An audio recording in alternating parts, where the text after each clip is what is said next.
Get ready to hear the truth about America on a show that's not immune to the facts with your host, Dan Bongino.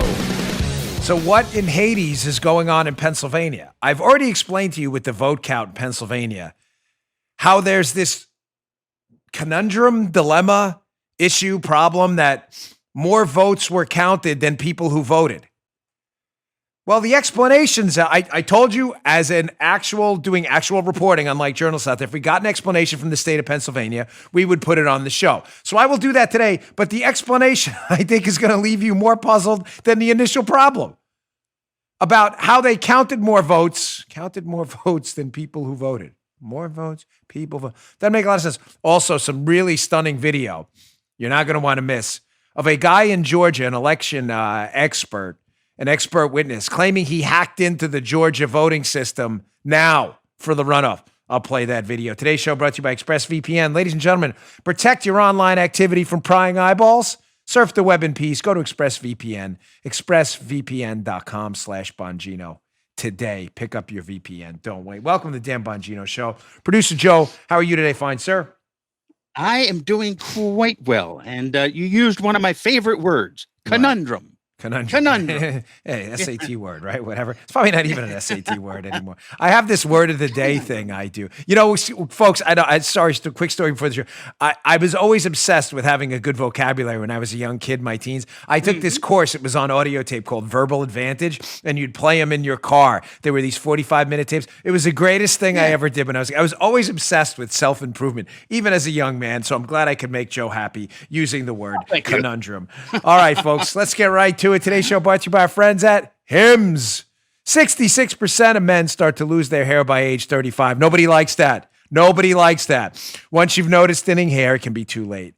4hims.com is a one-step shop for hair loss. It's time to write a new chapter, one in which you have hair. Hims is helping guys be the best version of themselves with licensed medical providers and FDA-approved products to help treat hair loss. No snake oil pills or gas station counter supplements. Hims was created by a guy who knows some men's health conversations are easier online than in person. No more awkward in-person doctor visits or long pharmacy lines. 4Hims connects you to a licensed medical professional online. It could save you hours. It's completely confidential and discreet. Answer a few quick questions. A medical professional will review it. They'll determine if it's right for you. They can prescribe you medication to treat hair loss that is shipped directly to your door. Today, Hims is giving you their best offer yet. If you're not happy with the results after 90 days, Hims will give you a full refund.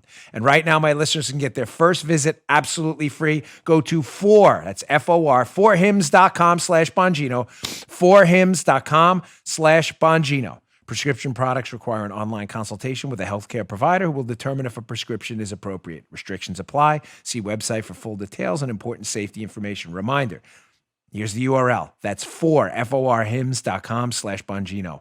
Don't wait. Go today. All right, Joe, let's go.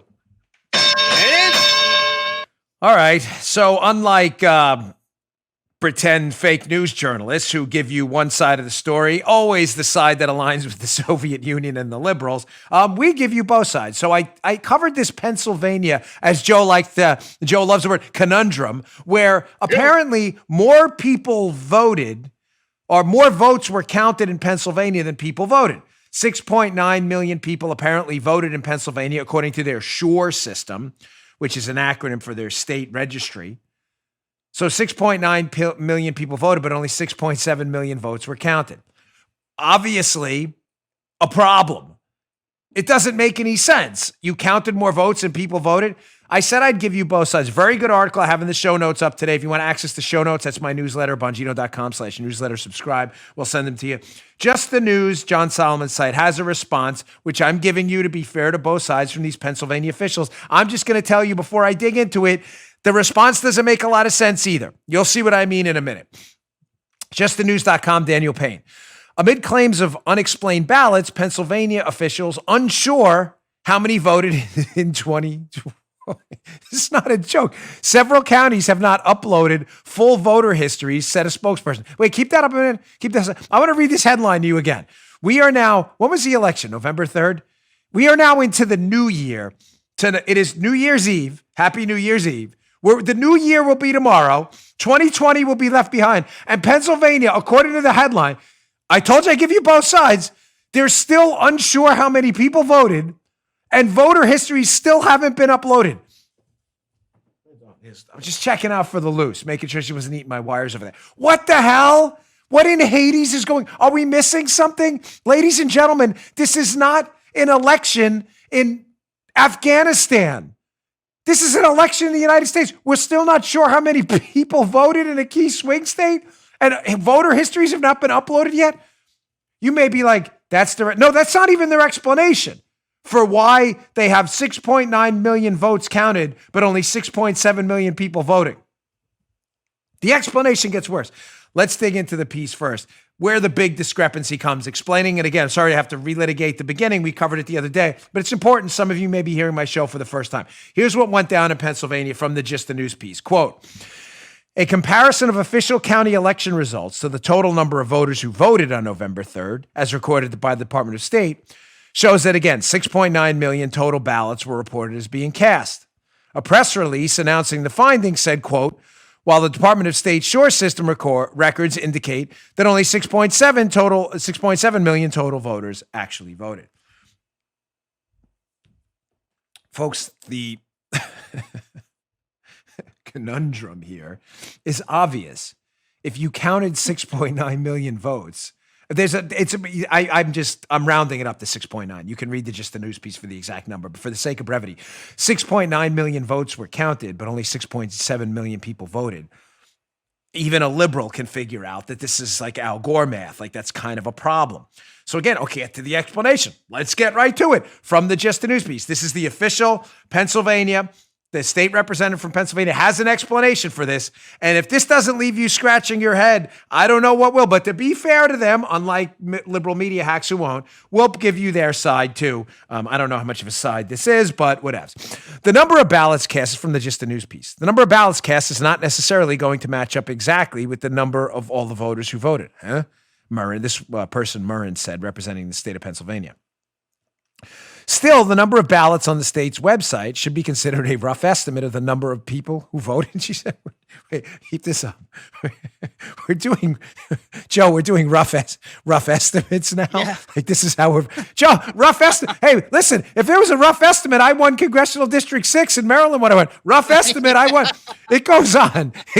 And me and Joe wouldn't be here right now. Here's another quote from this Pennsylvania official. We have to keep in mind those people whose ballots were cast and not counted. She added, quote, that's going to be one of the differences. And there are people who cast the ballot and don't vote. Not.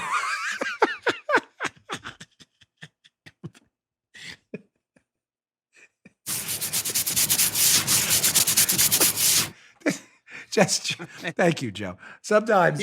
Yes. My head scratching sometimes doesn't work, so Joe has to play the head scratching effect, so you get it. So, I obviously I'm skeptical. I will always put out there: is there an innocent explanation for all of this? I hope so. Could there be? Yes. I'm not. I don't work for CNN. We do the truth here. There could be an innocent explanation. There could always be an innocent explanation for anything, and we should be open to that. Having said that, I promised you I would give you Pennsylvania's response to this weird scenario where Pennsylvania counted 6.9 million votes, yet only 6.7 million people voted. And their explanation is, I'm very rare to get an explanation, a articulated thought. Paula usually gives me gesticulations, but she would rarely input her voice. Did you hear her in the background? Their explanation even had Paula go, huh? She's saying that the woman from Pennsylvania is saying the reason there's that discrepancy is because people showed up and voted, but didn't vote for anyone. Hold on. Let's do it. Joe, all right, let's have I'm sorry. Folks, you got to watch the Rumble video to see what's going to happen here. I'm sorry. If you're, I know I'm backing away from the mic. Forgive me. I am not a broadcasting professional. I am a total renegade rebel on the radio. That's why our show was called The Renegade Republican at one point. So this to be clear, here's how this went down. So you show up to vote. You have a box that says Trump. We're writing this down Sharpie so you can see it. You have a box that says Biden. So you request to vote by mail or you show up to vote. Here, I'm going to even write on this ballot, right? So you show up and you're Joey Bag of Donuts, and you walk in and you're like, hey, man, here's my ballot. See, I actually did try the ballot, Trump, Biden, right? So normal people would go and would check a box. Me, I checked Trump. Paul, you voted for Trump too, right? Yeah, so that's 2. So you'd show up and say, hey, ma'am, here's my ballot. So what happened, just to be clear, the Pennsylvania state people are saying this 200,000 vote discrepancy between the votes you counted and people who actually voted is because people showed up to vote and gave a ballot that looked like this with no box checked at all. I'm showing up to vote. Here's my ballot. Ma'am, you didn't vote. Yeah, but I want to vote. I'm voting by not voting. What are you voting for? I don't know. I'm just here to vote. Are there free drinks?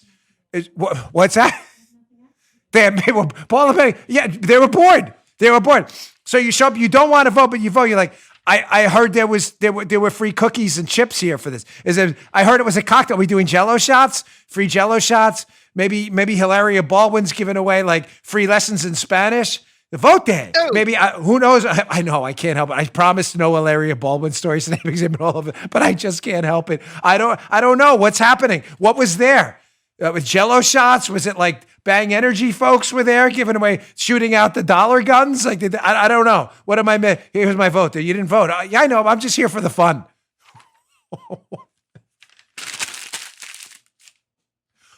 What is going on here? I gave you both sides. Now, reasonable people listening to my show can say, that sounds like a pretty... Sounds like a pretty stupid explanation to me. But again, you think the media would look into this, Joe, just a bit? There's this little discrepancy in Pennsylvania. Who the hell shows up to vote and doesn't vote? Is it real? Listen, I love our constitutional republic and representative democracy. I have never once shown up to vote to hand in an empty ballot, be like, I'm here. Isn't this great? I just came to meet all the candidates outside, but not actually vote for any of them. Read the whole article, justthenews.com, in the show notes today. All right, I want to move on. I got a couple other things about this, like including this video, which I'll get to right quick, as they say down here in the South, right after this other story, because it's important. I just want to debunk some more fake news clickbait. I know, we already know the media is phony and fake. Sometimes I get emails, Dan, why do you waste time on the media? Your answer, I don't know. The show's for you, and a lot of you hate it. But sometimes I see stories that are so stupid, and I have some personal knowledge and expertise in them that I just, again, want to prove to you what you already know. I know, it annoys some of you. I'm very sorry. You might be beloved audience. I don't want to annoy you, but check this one out from the Washington Post. It's just absolute fake news. Carol Lenning put this story up in the Washington Post. This is total clickbait. You see December 30th, 2020. Secret Service to make changes to presidential detail to bring on agents who worked with Biden. I'm not even going to put the whole article up. It's not in the show notes because I'm not even going to waste a click on this. I know Carol. She's never been particularly rude to me or anything. I've spoken to her about stories in the past. But I'm telling you, the story's clickbait. Down inside the story, it's a fake attack on Trump. The story goes like this, folks. I'm going to give you the liberal media, Carol Lenning, Washington Post version, just quick. Secret Service people inside the White House have been particularly loyal to Trump, and they're a big problem. In other words, like Trump corrupted the Secret Service. So Biden's coming in and cleaning house and getting rid of them. Fake news. Totally fake. Ladies and gentlemen, I kind of did this for a living for 12 years. I maybe know a little more than Carol Lenning. I may have sources. I've been through 3 presidential transitions. The Clinton to Bush, Bush to Obama. No, 2. Bush to Obama. 2, right? Yeah, Clinton, Bush to Obama. Yeah. So presidential transitions. I was in the Secret Service for those. Ladies and gentlemen, the details, the presidential details, there's changes in personnel every time because every presidential candidate that wins, whether it was Governor Bush of Texas when he became the president or Senator Barack Obama when he became the president, had details before they were president. Huh? They had a Secret Service detail? Yes. We have a CNOS, a candidate nominee operations section. When you are a credible candidate for president and you meet certain requirements, you get a big detail, a pretty big one. Candidate Obama and candidate Hillary and candidate Bernie Sanders and candidate Donald Trump all had protection details. And a lot of those people on those details become familiar to the candidate who then becomes the president who says, I'd like this guy around. This is not news. But of course, the Washington Post has to take an opportunity to be like, Trump corrupted the Secret Service. They're political allies. We have to clean house. It's clickbait, basura, garbage to Hilaria Baldwin. Hilaria Baldwin. Basura, basura. How you say garbage? Basura. It's a fake story. The story is what? Secret Service detail changes like it has every single time a president has come in the White House. Of course, they can't write that, so it has to be disguised as a hit on Trump. Trump corrupted the Secret Service. These agents have to go. By the way, I know the agents by name. I worked with them specifically. One of them was one of my supervisors who's now taken over. The guy's the most apolitical guy in human history. He couldn't care any less about your politics. The guy mentioned in the piece, this guy, Dave Cho, he doesn't care about your politics at all. What's that? Paul is like, I remember. Everybody remembers Dave. Great guy. Terrific guy. He does not care at all. Zero about anybody's politics. Please stop the insanity.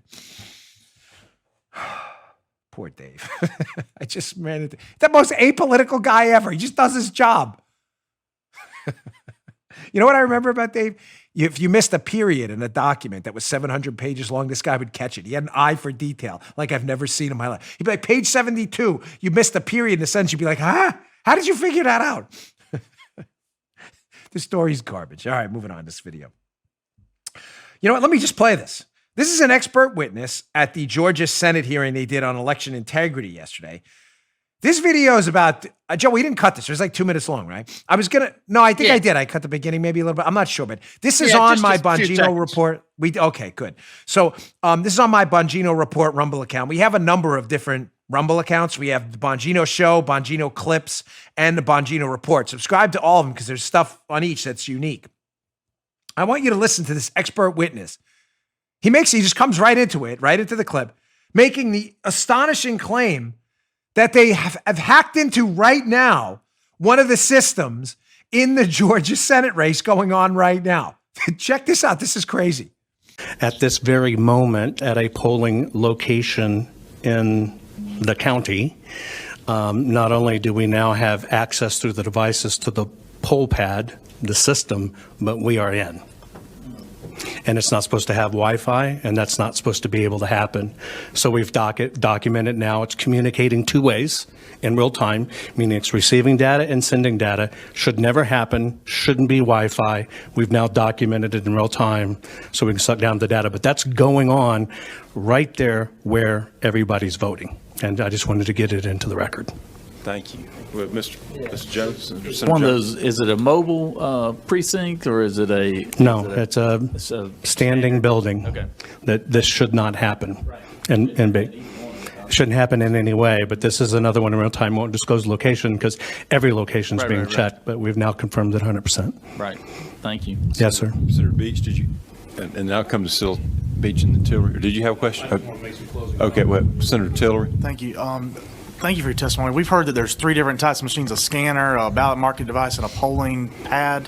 Right. Do you know which one it is communicating, or can you tell that? Or Right now, what you heard in the past was coming through the thermostat and stuff.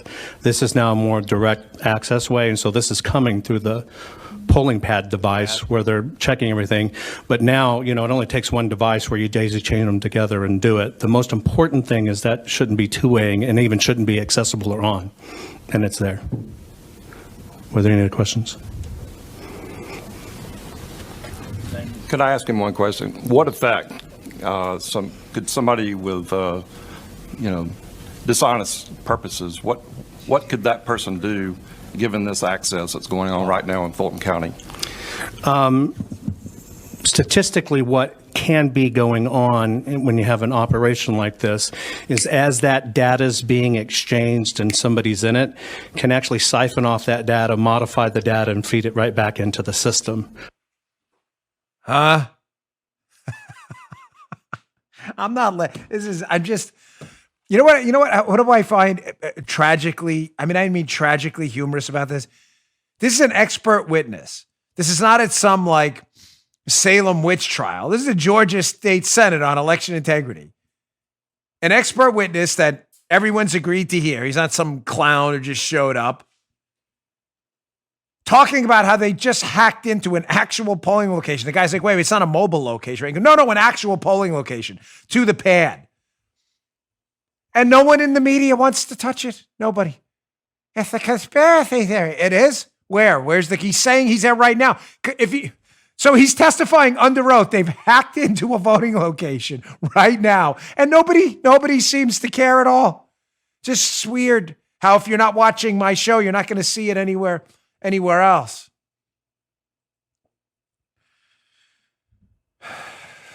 Oh my gosh. Disappointing. Where's the media? We don't have it. They're reporting on fake Washington Post stories about how the Secret Service has been corrupted by Trump, so you got to change people out. Wasting everybody's time, of course. Watch that video, by the way, our Rumble Bongino Report account. If you go to Bongino Report, it's a separate account on Rumble other than that. Check them out. We got another bunch of great videos there. All right, let me get to my second sponsor today. And then coming up next, I got a follow-up to my fake book story yesterday. We did it again. We are at full-blown war with fake book, just like Mark Levin, who tonight is his last day on fake book. Congratulations, the great one. He is moving to Parler full-time and getting off of fake book. I got an update on our fake book story for yesterday. I'm a man of my word. I told you we were doing it again, and Facebook came right back. So we're in full-blown war right now. Let's go to my second sponsor today, our friends at Genucel. Ladies and gentlemen, Chamonix has extended their Christmas and holiday season sale for a limited time. Give yourself the gift of looking years younger with Chamonix's brand new Zotique Deep Correcting Serum, absolutely free with your order. The new Zotique Deep Correcting Serum from Chamonix means skin smooth as silk, free from redness, acne and acne scars, and faster collagen production. Who's better than you? Zotique's, it increases firmness, smoothness, diminishes adult acne, redness, and stress breakouts. You can even say goodbye to those dreaded crow's feet and laugh lines. And with its immediate effects, see results in 12 hours or less. Got a hot date? Try their immediate effects. Everyone will see the difference, guaranteed, or 100% of your money back. That's the Chamonix promise. Visit Genucel.com. That's Genucel.com. We all love promo codes. Here it is, Dan40, Dan40 at checkout for even more holiday savings. Treat yourself. Get Chamonix's brand new Zotique Deep Correcting Serum, Cristal's at-home microdermabrasion treatment, exfoliating mask, and a surprise luxury gift, all free with your order today, plus free upgrade to priority shipping. That's Genucel, Genucel.com, Genucel.com, Genucel.com, promo code Dan40 at checkout. So I warned you about fake book, how they're actively engaged in election interference right now. There's no doubt they interfered, in my mind, in the 2020 election with their ridiculous censoring of conservative pages, their fake fact checks, which are really liberal opinion checks.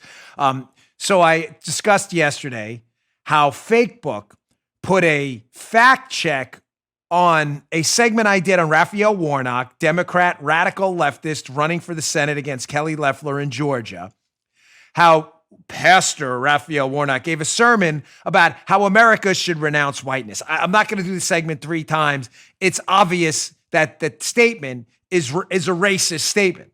Renounce whiteness and renounce what? So in other words, there's something wrong with your whiteness, so you should renounce it. Again, that's just common sense. For liberals who are idiots, don't understand that because they're morons and they, whatever, you get it. So I said to you now, because I hate fake book and I'm planning my exit from fake book along with Mark Levin and by the way, fake book has no idea what's coming. No idea. I can't say a lot, but it ain't just me and ain't's a word. Levin's going to be gone. A lot of us are going to be gone soon. Right now, I use fake book to abuse them and to advertise other platforms and to make sure I get my ideas out there. But fake book's days, I assure you, amongst conservatives are going to be numbered. They have the dumbest business model ever. So I said to you, apparently fake book wants to give an in-kind donation to Raphael Warnock by not letting people see without a fake fact check in front of it that Warnock has made statements that are unquestionably, by any definition of the word, racist. No one should have to renounce the color of their skin, because renouncing the color of their skin, having done nothing wrong, makes you a racist because you're judging them by the color of their skin. Again, Joe, as the audience ombudsman, is there anything scandalous about what I just said? Just checking. Just checking. No, nothing scandalous there, Dan. I'm just checking. So Warnock's statements, which we quoted, Fakebook doesn't want, because Fakebook wants to give an in-kind donation to Warnock. So I said to you, I'm going to post it again yesterday, and we did. And this is what happened. Fakebook strikes back again. This is a screenshot of the business side of my Fakebook account. A post shared by your page is missing context. And what do? They post the same article by fake news specialist Matthew Brown, who we exposed yesterday, explaining how condemning whiteness is actually condemning racism. What? They shared the exact same article. So the post I put up yesterday was covered it. So we're going to post it again today in a double-barreled index finger, you get the point, to Fakebook 3 days in a row. We're going to, matter of fact, I'm thinking of to my Facebook guys, well, because we have a big team of people, Joe, Drew, Paul, it's not just us. To my Fakebook guys who manage the Fakebook account, I think we should post it every day until January 5th, the election. What do you think, Joe? You down with that, Paul? How do you feel about it? Every day. Now we're going to post. Ban it. We don't care. All you will be doing at Fakebook is losing money. You know, it's a publicly traded company, Fakebook. To all the shareholders out there at Fakebook, listen to me. You have no idea what's coming. I can't tell you when to buy. It's not a stock advice show. I'm simply telling you right now, you have no idea what's brewing behind the scenes with conservatives. Your days are numbered. Multi-million-dollar Fakebook accounts, if you are a shareholder, are getting ready to leave you guys in droves. You have no idea what's coming. Keep it up. Ban me tomorrow. I don't care. We are at open war. You are not going to affect me. You are only making my life easier as we transition off to show what a fake your website is, how you're a moron company run by left-wing imbeciles. It's not just Fakebook, by the way. These tech tyranny stories are important, and you have to hear more. I mean, of course, we always go to Fakebook and Twitter and Google, but there are others out there. The media, anytime they sense that it's more of a symbiote. I have it listed here as the media big tech symbiote. You know, like you ever read comic books, Venom, the Eddie Brock Venom symbiote? It's this alien and it creates a costume for Eddie Brock. They're like a symbiote. They exist together. The media and big tech are a symbiote too. The liberal media uses big tech to censor narratives when they feel like they've lost control of a story. Overly complicated way, examples are always better. What happened before the election? Hunter Biden and his dad were exposed as being in the pocket of the communist Chinese government and selling out the country to enemies of the United States who are nuclear powered. Kind of a big story, no? Did anybody hear about it? No, because big tech and the liberal media didn't cover it, ignored it intentionally. We already have the CNN tapes. And big tech did what? They disabled the New York Post's account and you couldn't share the link because they didn't want you to see it. Do you need any more evidence? Liberal and big tech are a symbiote. They will go after and attack anyone. I've used my example on Fakebook everywhere. Anyone who aligns with free speech mentality, with a free speech, anyone, any tech platform. You've seen the attacks on Parler, which I have an equity stake in. You've seen the attacks on Rumble, again, which I have an equity stake in. You've seen the attacks on any website out there. Here's another one. Look at this article in the New Yorker. I want you to read this. You know what Substack is? Substack is a news publishing platform. It's not a news. It's almost like the old Tumblr. If you have a news blog, a news site, whatever it may be, you go to Substack. Paula, how am I doing with this? You put we're on Substack. I don't know what our account is, but just look for us, Dan Bongino. But we're on Substack. And you can basically email out your newsletters every day. Dana Lash is on there and others. So here we go, the New Yorker. The New Yorker, not happy that they couldn't convince you the PP tape was real, the collusion hoax was real, and that Spygate was fake, is upset because Substack, people on there, do real journalism, and the New Yorker can't censor it. Here's the article. The New Yorker, is Substack the media future we want? The real title of that piece should be, is Substack not under our control because we're terrified of free speech and not being able to control it? So should we get rid of Substack? Look at this. They go after everyone. Everyone. What's driving them crazy is that Dana Lash, a prominent conservative activist, radio host in her own right, is on Substack and has one of the more well-followed blogs and newsletters on there. That drives them wild, Joe. You can't have Dana Lash. And Dana Lash, She likes the Second Amendment. You can't have her speaking freely on Substack. So the New Yorker has to write an attack piece hinting to Substack, you better get rid of that Dana Lash. You get it? This is what they do. Yeah. The media, the liberal media, hates free speech. It's bizarre. And anyone who talks out of turn like Dana has to come under attack. Look at his screenshot from the New Yorker piece. And listen, catch the hint. They don't say it outright because the media doesn't want to be in a piece saying, hey, we hate free speech. So they just wink and nod. Let me read this quote from the piece. You'll get what I'm talking about. Quote, New Yorker. It's an interesting time for such a hands-off free market approach. It is? I thought that's what we did. Like free speech stuff. You have to have an interesting time for that. That's how they set it up. It goes on. The internet now, here's the hit piece. Here's the hit piece. The internet is flooded with disinformation. Yes, from the New Yorker that told us the PP hoax was real. The internet is flooded with disinformation and conspiracy theories. You mean like the collusion hoax? Amazon's self-publishing arm has become a haven for extremist content. Here we go, Joe. The flattening effect of digital platforms has led to confusion among readers about what is reporting and what is opinion. Newsrooms at the Times and Wall Street Journal have taken pains to distinguish their work from the op-ed sections. Substack has advertised itself as a friendly home for journalism, but few of its newsletters publish original reporting. The majority offer personal writing, opinion pieces, research, and analysis. Who is this by, Paulo? Who's Anna Wiener? Is that who it is? Folks, I listen, these are not brought up to you, these specific stories about tech tyranny and the liberal symbiote. They are not brought up to you to beat a dead horse. They're brought up to you so you understand the fight we're in and why me and my business partners are building an entire parallel economy right now. There's a lot going on. Trust me, I am not done with Parler and Rumble. I am actively involved in building for you, the audience out there, and everyone else, an entire free speech ecosystem where you can exist free of censorship.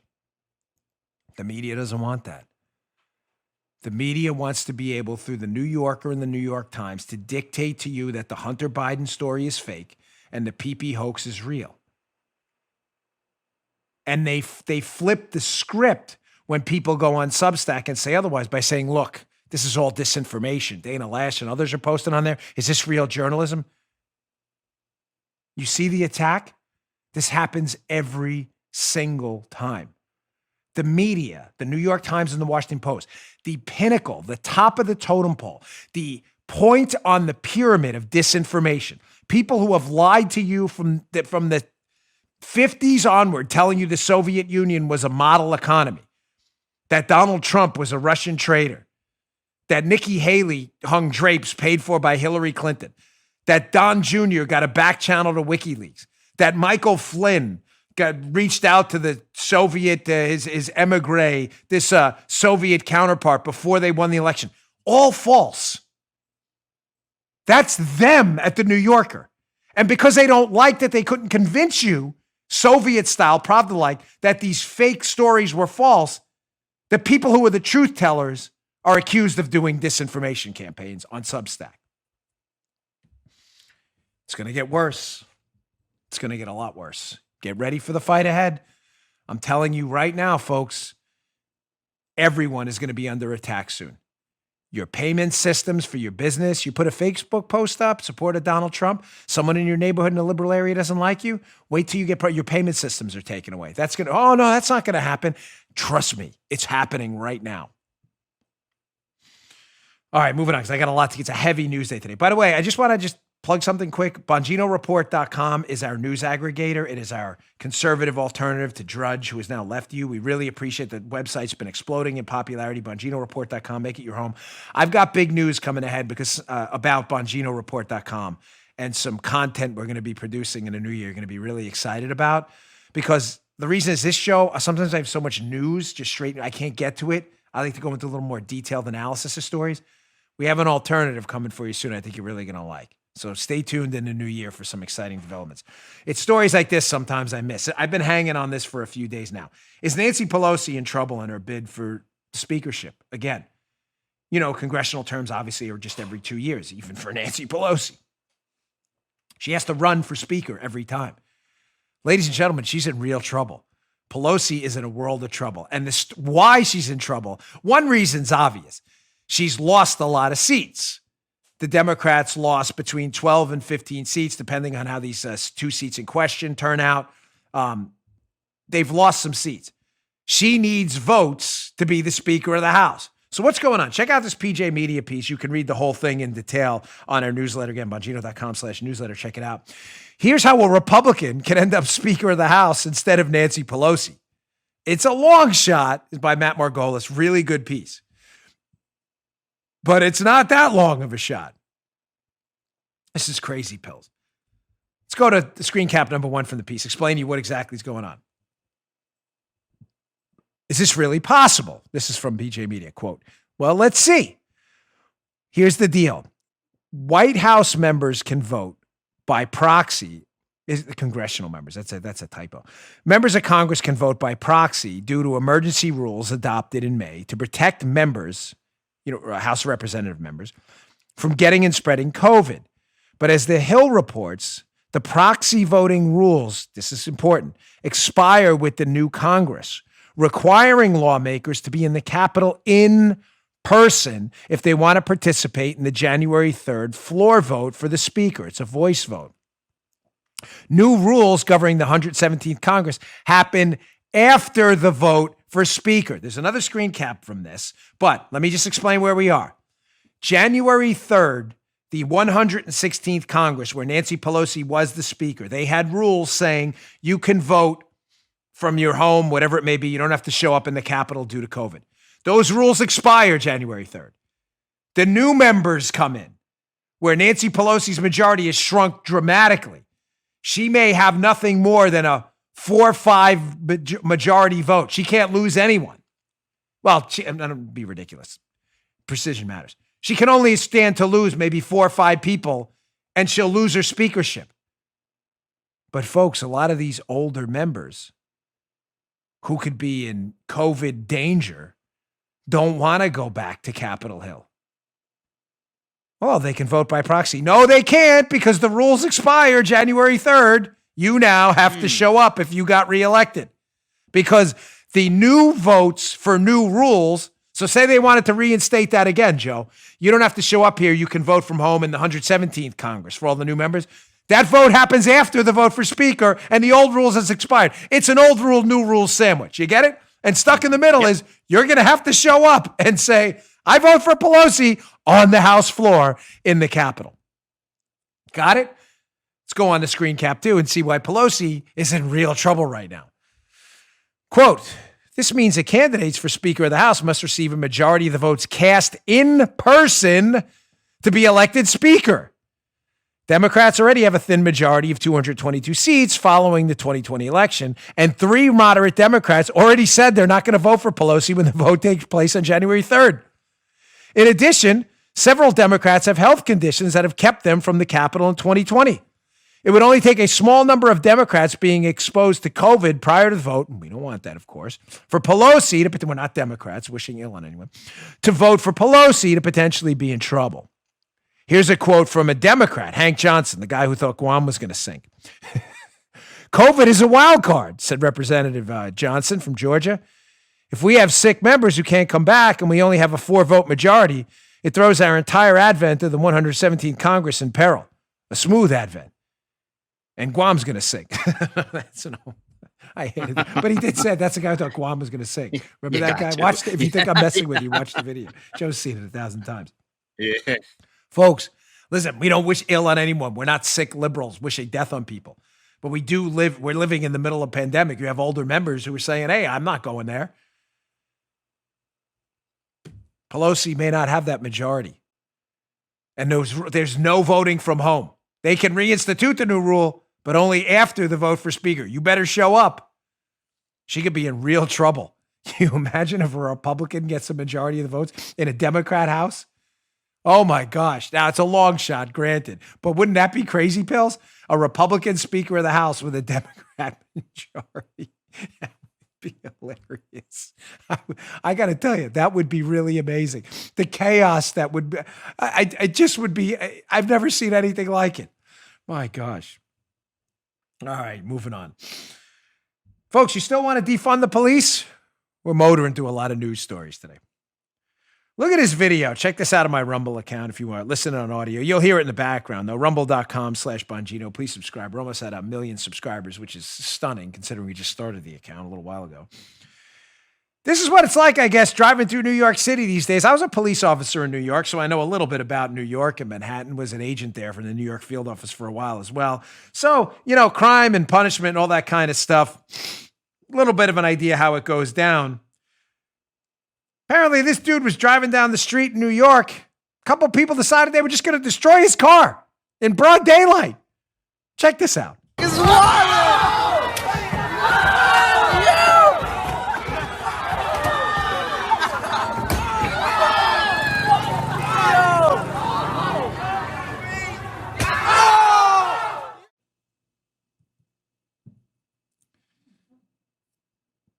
Rumble.com/Bongino if you would like to watch that video. What is it, about the 40-minute mark or something of the show? Still want to defund the police? You think that's a good idea? Ladies and gentlemen, what's going on right now? Well, as I've told you 1,000 times, this political turn we've seen in the country amongst radical leftist nuts, people like Raphael Warnock and John Ossoff running for the Senate in Georgia, who you should vote against. Absolutely. But Dan, there's fraud. Folks, listen, I don't know what to tell you. There was fraud in my election too. I still ran. Hopefully we can win enough votes to be, protesting the election and giving it to the other side is insane. I'm sorry. We can fight the fraud. We can do two things at the same time. This defund the police attitude, I've explained to you from my friends who are actual police officers now, and some who have just retired, have led to political attacks against the cops, political attacks that have the cops afraid to do their jobs because they know they won't have political backup if something goes bad. So what happens, Joe? You get a call. You get a 911 call. Hey, person on the corner being mugged. You go over there. Someone's not being mugged. It looks like a fight. Whatever, some guy and another guy, both of them don't want anything to do with the police. You'd ordinarily run a background check on both of them. You know what you do? You drive by, you roll down the window. Hey, what's going on? Everything's all right here. Don't even worry about it. Okay, they drive off. No further investigation. Oh, Dan, they're derelicting their duty. No, they show up. The first person whips out the camera. The minute they get involved, they go, we didn't ask him to be here. Someone else called. And what do they do? The guy gets sued, loses his job, and Mayor de Blasio up in New York takes a victory lap because he got another cop fired. They're just rational maximizers. They're not getting involved in a situation no one wants them involved in. In the past, they'd get out, check some IDs. Maybe you got a pat down if you had some kind of weapon bulging out or something. That's not happening. So then what happens? The cops leave. The two guys who are fighting, who now say they're not fighting, go back to fighting again. One shoots the other guy, and you get a murder that wouldn't have happened under a regular regime where you would have had political leaders who backed up the cops. That's what's happening. Do a vehicle stop. You smell some weed. Whatever it may be. What did it, in the past, you may say, you can get out of the car, sir. What happens now, Joe? Have a nice day. Yeah. See you, buddy. They're not doing anything because the politicians will not back them up. So what's been the result of that? Well, I found an interesting account on social media. Here are tweets from a guy named Jeff Asher, who's been covering this. Apparently, he does crime statistics. Here are some screenshots of his tweets, the result of not having police do police stuff because you're not backing them up. We're at the end of 2020, and here is the first national murder update of 2020. Murders up 36.7% in 57 agencies with data through at least September. The most don't have data through November. Murder is up in 51 of 57, 37 of 58 agencies reporting murders up 30%. He's got the spreadsheet right there for you to see.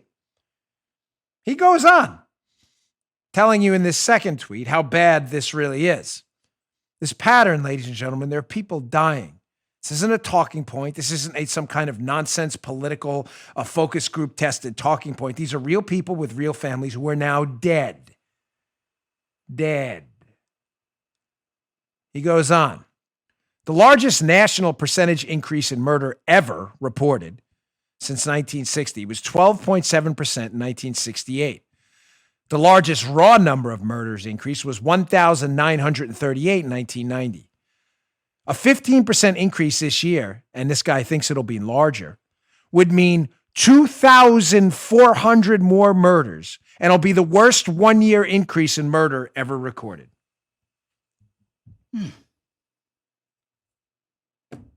What an epic tragedy. 2,400 lives snuffed out that didn't have to be. Breathing, thinking human beings who are dads and moms, and may say, oh, well, some of those were bad guys. Well, folks, listen, that's not a real argument. These are people. These are human beings, lives snuffed out. Never take another breath of oxygen again. It's not a movie, man. This is a real world. Why? Because we have feckless, gutless, testicle-free politicians who won't do a damn thing about the chaos on their streets. I told you about broken windows. Broken windows policing. When you stop the little stuff, the big stuff takes care of itself. Why?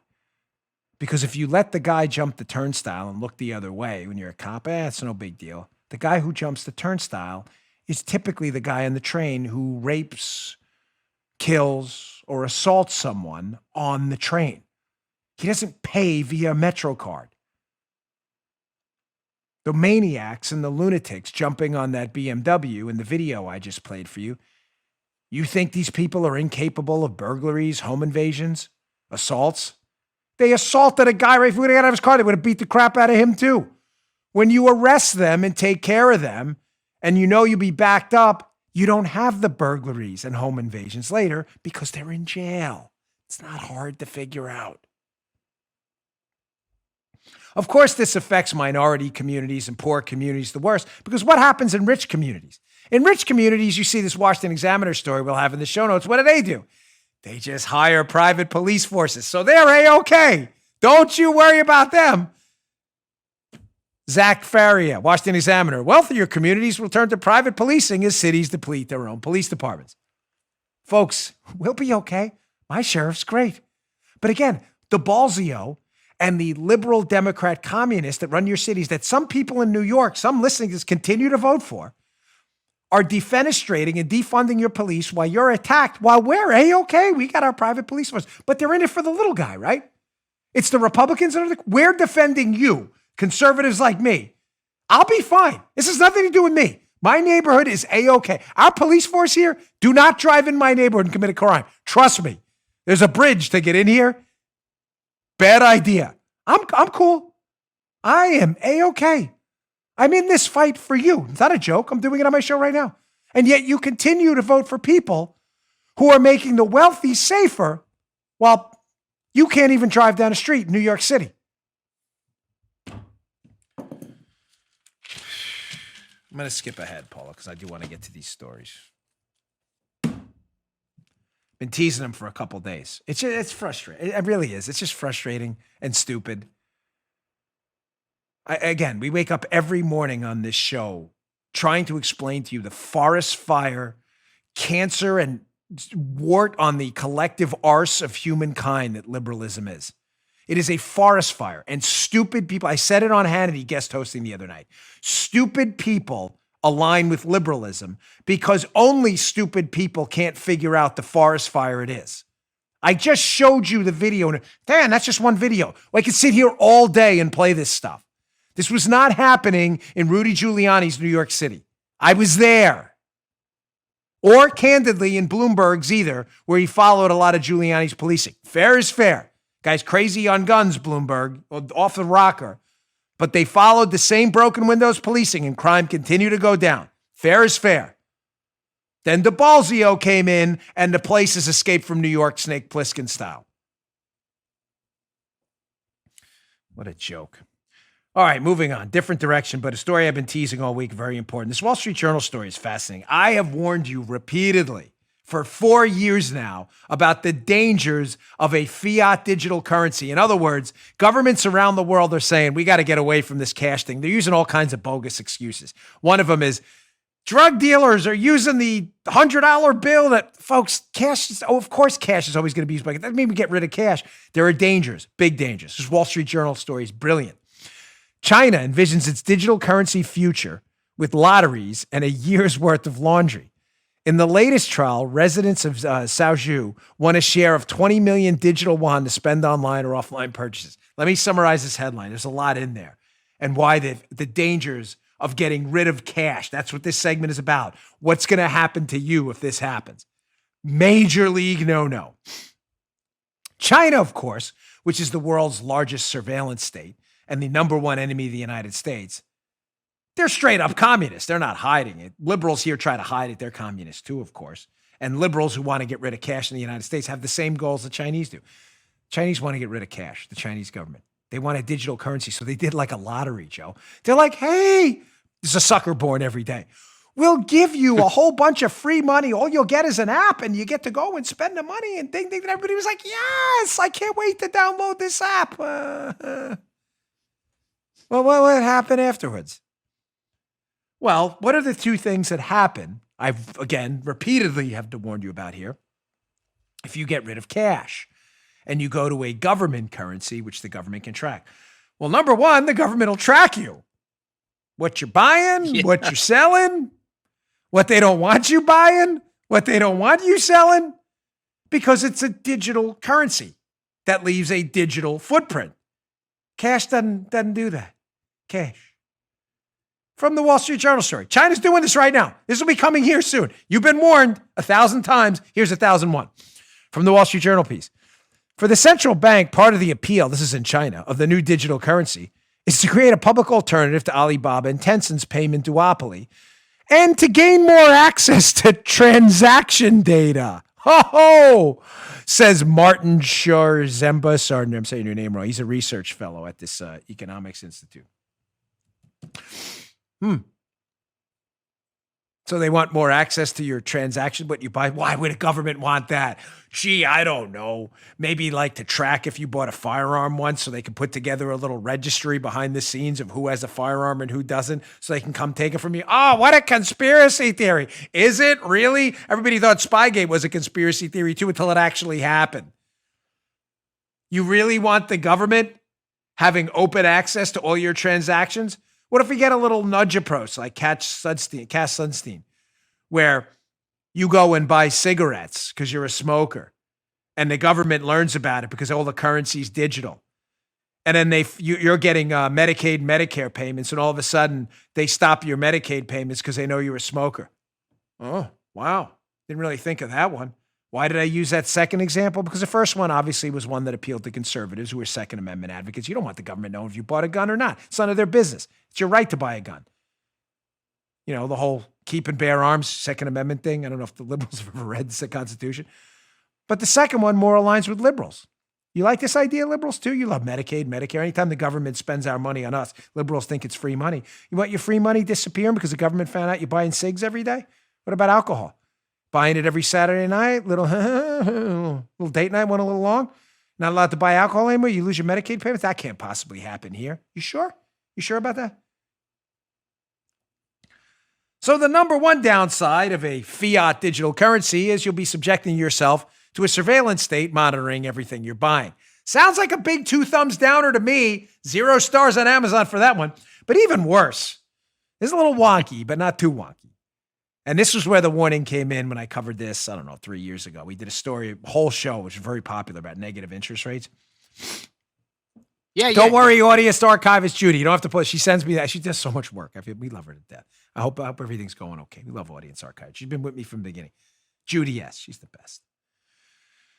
But I did a show a long time ago about negative interest rates. What does this have to do with digital currency and surveillance? What the hell are negative interest rates? Well, what's a positive interest rate? It's easy. I lend Joe money at 5% interest. Joe pays me back at the end of the year the $100 I lent him plus 5%, so he gives me $105. Easy peasy. Yeah. Easy peasy. What the hell's a negative interest rate? Negative interest rate is I lend Joe $100 and Joe gives me back $95. And I actually lose. Well, why the hell would I lend Joe $100? Thank you. Doesn't make a lot of sense, does it? So why the hell would governments like negative interest rates? Well, let's go back to part 2 of this Wall Street Journal piece, and you'll see what I mean. Quote, Wall Street Journal. Analysts have separately predicted the new currency could allow the central bank to put negative interest rates on cash in extreme economic circumstances to encourage consumers to spend. Oh, now it makes sense. So the government in China, which a lot of government figures here, especially liberals, align with Chinese communist values, sadly. Some align a little too much, like Swalwell, if you know what I mean. That alignment.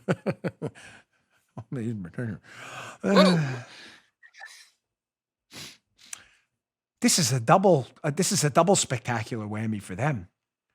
So number one, the government, which owes $27 trillion, the United States government. Number one, if they were to go to negative interest rates through the central bank, negative, not positive interest rates. Negative interest rates are always great for debtors. I just gave you the example. If you owe money to someone, you love negative interest rates. How terrific. If I lent Joe $100 and he thought he was going to have to pay me plus 5%, at the end of the year, he'd owe me $105. But say in the middle of the year, the government changes pushes negative interest rates, and a lot of these indexes are indexed to what the government does through its central bank. It's supposed to be independent. That's all BS. What better deal for Joe? Hey, Dan, I thought I owed you 105, but according to this contract we have where we index it to the government, now I only owe you 95. What a deal for everybody who are debtors.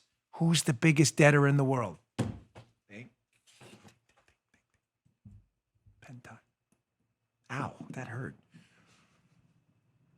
Who's the biggest debtor in the world? The U.S. government. $27 trillion. What a deal. You get negative interest rates, the government doesn't have to pay you $27 trillion.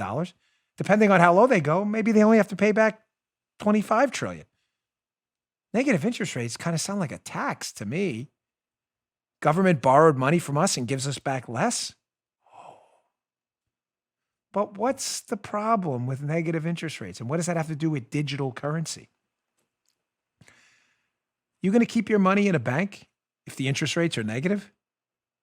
So you're a creditor. You give your money to the bank. Paula, stop me if this doesn't make sense. She loves economics shows. She does. She loves them. You have $1,000 in a bank account. Bank says, hey, Dano, sorry, pal. Negative 5% interest rate this year. Government says so. What are you doing? You're going to the bank to get your cash out, right? Or else it's just going to whittle away. Negative. Yeah, man. Meaning it's going down. So what happened when they tried negative interest rates in Japan? What became a booming industry right away, Joseph? Safes. Safes. Yeah. Everybody went to the bank, pulled out their money. You can't take a negative interest rate from cash. A $100 bill is a $100 bill. If you leave it in a bank, it's not a $100 bill. It's $95. They took it out and put it in their home safes. Look it up. Japan, negative interest rate, safes. Put it in a search engine. I'm not making it up. Again, what does this have to do with digital currency? If you didn't have cash to put in a safe and it was only digital, it could just take it from you right on your phone. Greatest tax ever.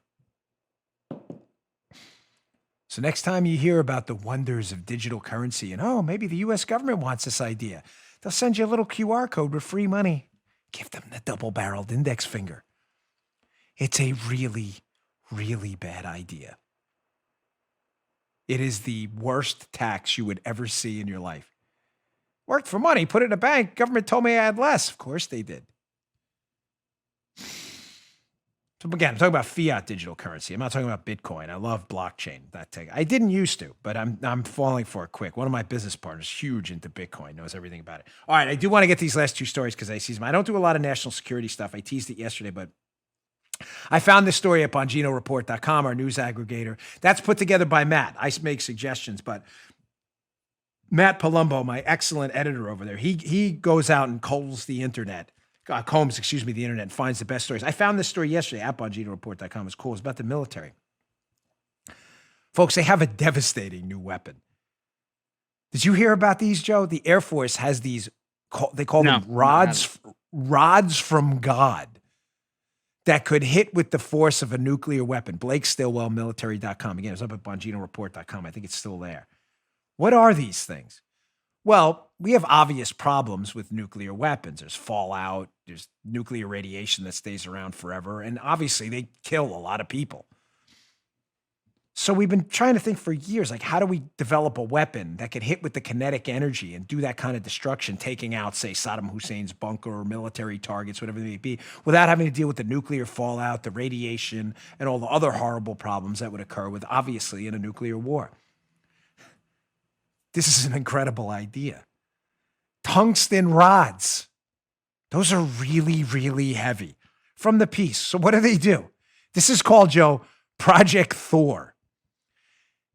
So what they're talking about in Project Thor, a little background, during the Vietnam War, we used to just drop empty shells by the thousands. The empty shells would just land like bullets from the sky and destroy everything. So they thought, well, what if we did that with not just from planes, but if we did it with super heavy tungsten rods and we did them from space? Wow. So Thor uses large projectiles from a few thousand miles above the Earth. These tungsten rods, like big spears, rods from God idea, was a bundle of telephone pole style tungsten rods dropped from a space orbit, reaching a speed of 10 times the speed of sound. This doesn't sound good if you get hit by this. This sounds like it could be really bad. The rod itself would penetrate hundreds of feet into the earth, destroying any hardened bunkers or secret underground sites. More than that, when the rod hits, the explosion would be on par with the magnitude of a ground-penetrating nuclear weapon, but with no fallout. Why do I put these national securities? I don't do a lot of national security issues. Why do I put that out there? Because to China and Russia and all our other adversaries who are thinking about toying around with us, we are still the United States of America, and we will figure it out. Nobody wants war. It should be the last option. Go to a search engine. When we should go to the best way I've ever heard it summed up. The great Fox Connor about war. Never go to war alone. Never go to war for long. And never go to war unless you absolutely have to. But if we have to go to war, having a bunch of couple 1,000-pound tungsten rods 1,000 feet in the air hanging over a bunker of your nuclear bunkers in Russia kind of sounds like a big deterrent. Don't mess with us. Please. Seriously, please don't do it. We will figure it out. One more story, too. USA Today, this Nashville attack that you've heard about. Ladies and gentlemen, the golden rule of security in my last line of work. Never, ever, ever in any circumstance, under any circumstance, allow a single point failure in security. Ever.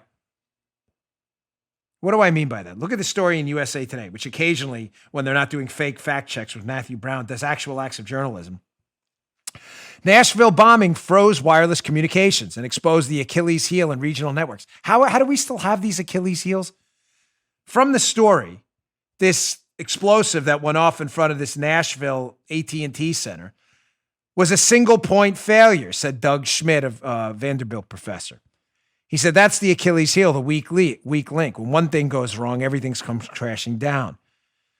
Now the Tennessee Emergency Communications Board has called a special meeting for next week to address the impact to 911 operations as a result of the bombing in downtown Nashville, according to public notice. Folks, we haven't thought this through yet. You know, again, I gave you a good news, bad news. The good news is our military is amazing and is thinking of these advanced weapons that'll hopefully stave off our enemies from ever thinking about or even digesting the idea of attacking us. The downside is domestically, I'm telling you, we're still not prepared. You had an explosive go off that knocked out the 911 system and phone service, and you didn't think like, hey, this could happen, a bombing in the street. We still haven't hardened our grid to a potential EMP attack at home. That's never going to happen. Well, we said that. We said a plane would never fly into a building either, and that happened too. Folks, in my prior line of work, we never, ever allowed a single point of failure, ever. I'll just give you two quick examples with the Secret Service. Let's say you had a motorcade route, like I did once in a foreign country you thought was compromised. It wound up on the front page of a paper in Croatia. True story. You think we didn't have a backup?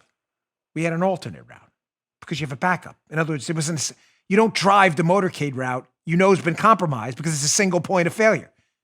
You have an alternate route, meaning another point that's not a failure. And then we had another route after that. True story, though. We actually fed that motorcade route to the press people together. Not joking. I'm not joking.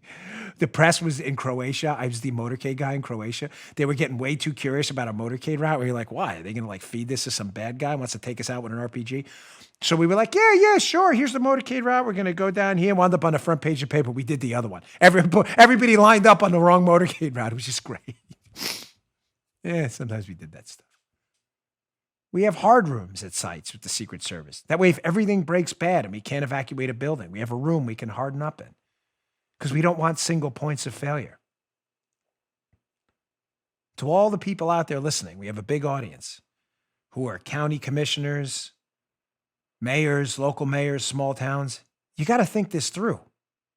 Do you have a single point of failure in your jurisdiction? Your 911 center? Is it exposed? What's the backup? Have you thought this through?